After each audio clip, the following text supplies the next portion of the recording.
کہ میں صحیح تھی اپنی بیٹی سے الگ کرنے کا. خیریت ہے، اللہ خیر کرے. نہیں کرو، میں آ رہی ہوں تمہارے پاس. ہاں میں فوراً آ رہی ہوں. نہیں کر سکتی نا، تو جائیں. لیکچر نہیں سننا اس وقت. تم یہ تو تمہاری زندگی کا اصل امتحان شروع ہوا ہے.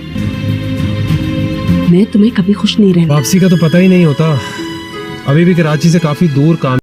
برہم ڈرامے میں اب آپ لوگ دیکھیں گے کہ اب کہانی ایک نیا موڑ لینے جا رہی ہے، جہاں سجل اور سالار کے درمیان غلط فہمیاں مزید بڑھ چکی ہیں. سجل جو اب تک ایک مثبت کردار میں نظر آ رہی تھی، اب سالار کی محبت کو بھی ایک دھوکہ سمجھنے لگی ہے. لیکن یہ غلط فہمی زیادہ دیر تک برقرار نہیں رہے گی، کیونکہ بہت جلد رمشا کی حقیقت سب کے سامنے آنے والی ہے. علیزے، جسے سجل کا ساتھ دینا چاہیے تھا، اب الٹا اس کے خلاف ہو چکی ہے.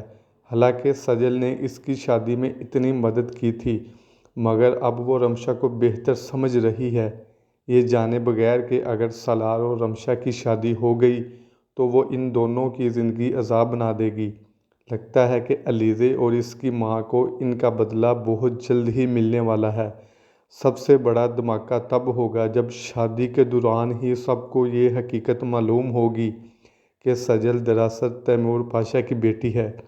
یہ سن کر علیزے اور اس کی ماں کے ہوش اڑ جائیں گے. ادھر سالار، جو اس موقع کے انتظار میں تھا، فوراً سجل کے پاس پہنچے گا اور نہ صرف اس سے معافی مانگے گا بلکہ تیمور پاشا کو بھی اس شادی کے لیے راضی کرے گا. تیمور پاشا کے لیے بھی یہ ایک جذباتی لمحہ ہوگا، کیونکہ برسوں بعد وہ اپنی بیٹی کو تسلیم کرے گا.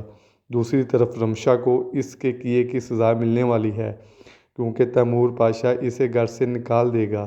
سجل کے لیے ایک نیا سفر شروع ہوگا، جہاں وہ اپنے کھوئے ہوئے رشتے واپس حاصل کر لے گی، اور یوں اس کی سالار کے ساتھ شادی ہو جائے گی. آپ لوگوں کی اس بارے میں کیا رائے ہے؟ کمنٹ باکس میں لازمی بتائیے گا. اور آپ کو ہماری آج کی ویڈیو پسند آئی ہو تو ویڈیو کو لائک اور چینل کو سبسکرائب ضرور کر دیجیے گا. اب ملتے ہیں نیکسٹ ویڈیو میں، تب تک اپنا اور اپنے پیاروں کا خاص خیال رکھیں.